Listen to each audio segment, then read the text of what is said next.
When was the last time you picked up a phone and thought, wow, this feels truly different? Probably not recently, because let's be honest, today's smartphones, whether it's an iPhone, a Samsung Galaxy, or even a OnePlus, mostly look the same, flat glass slabs with minimal differences. But not too long ago, brands were experimenting. Some went bold with shapes, materials, and colors. Some failed, some succeeded, and some quietly disappeared. But here's the thing. A lot of those designs actually deserved way more love than they got. In this video, we're diving into the world of underrated smartphone designs, the ones that stood out, the ones that were ahead of their time, and the ones we secretly wish would make a comeback. So let's go through them one by one. Number 6, HTC One M8, the metal masterpiece, released in 2014. Back in 2014, when Samsung was still making plastic Galaxy phones and Apple hadn't yet embraced big screen iPhones, HTC dropped the HTC One M8. And honestly, this phone felt like it came from the future. It had a full aluminum unibody with beautifully curved edges that sat perfectly in your hand. The brushed metal finish gave it this industrial yet elegant look that no other phone could match at the time. Holding it was almost like holding a premium watch or a piece of jewelry. It felt expensive in the best way possible. And then there were the front-facing BoomSound speakers, 2 massive stereo speakers right on the front, delivering loud, rich, and immersive sound. You didn't need a Bluetooth speaker. Your phone was the speaker. So why didn't it get more love? 2 reasons: HTC's weak marketing and mediocre software support. But design-wise, the M8 showed the industry what premium really meant. Even now, some people argue it's one of the best designed Android phones ever. Number 5, LG G Flex, the curved pioneer, released in 2013. Foldables are all the rage today, but before Samsung's Z Fold or Z Flip, LG was already thinking outside the box. Enter the LG G Flex. This phone had a curved display and a curved body. The idea was that the curve would fit the shape of your face during calls, provide a more cinematic viewing experience, and even be more comfortable in your pocket. And yes, it actually was. But that wasn't even the coolest part. The G Flex came with a self-healing back panel. Minor scratches and scuffs would literally fade away over time. Imagine that, your phone repairing itself in 2013. Of course, it wasn't perfect, the display resolution wasn't great, and the software was typical messy LG.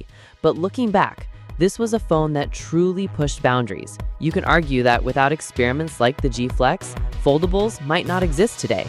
Number 4, Nokia Lumia 920, the colorful rebel, released in 2012.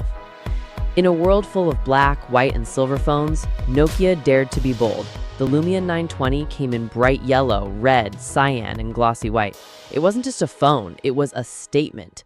The body was made of polycarbonate plastic, but not the cheap kind. It was solid, smooth, and incredibly durable. You didn't need a case because the colors went all the way through. Scratches didn't make it look bad. Paired with the tile-based Windows Phone OS, it actually looked futuristic and fun. And it wasn't just looks. The Lumia 920 had one of the best cameras of its time, especially in low light. The problem? Windows Phone. No apps, no support, no future. But design-wise, the Lumia showed us that phones could have personality. Imagine if in 2025, you could buy a flagship phone in bright neon colors again instead of 50 shades of gray. Sony Xperia Z Series, Minimalist glass, first released in 2013. Flat sides, glass front and back, sharp edges. Sound familiar?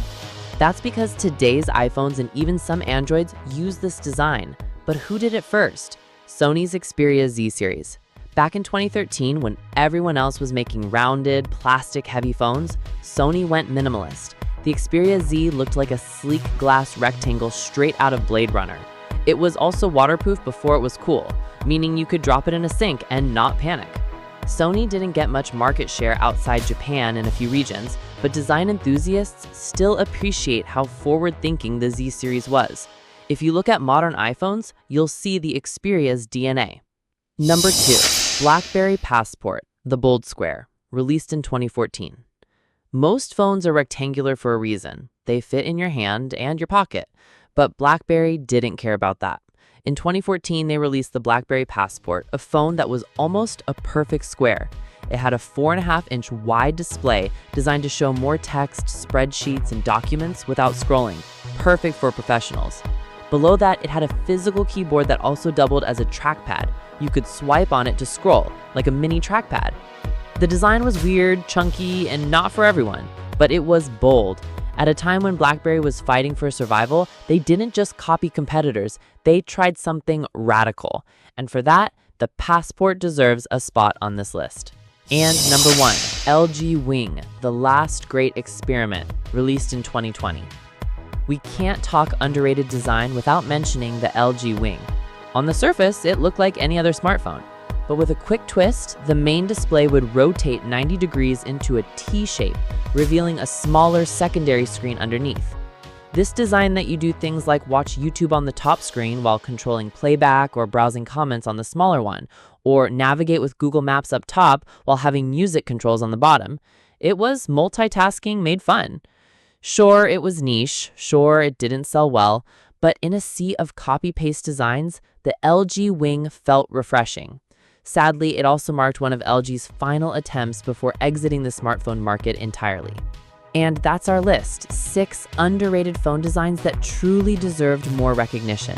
The solid metal craftsmanship of HTC, the bold colors of Nokia, the futuristic experiments of LG, and the minimalism of Sony. Each of these phones proves that design was once about creativity, not just refinement. So now I want to ask you, which of these phones do you think deserves a comeback? Or maybe you had one of these devices yourself. What was your experience? Drop your thoughts in the comments below. If you enjoyed this deep dive into underrated phone designs, don't forget to like this video, subscribe for more tech history and reviews, and hit that bell icon so you never miss an upload. Thanks for watching, and I'll see you in the next one.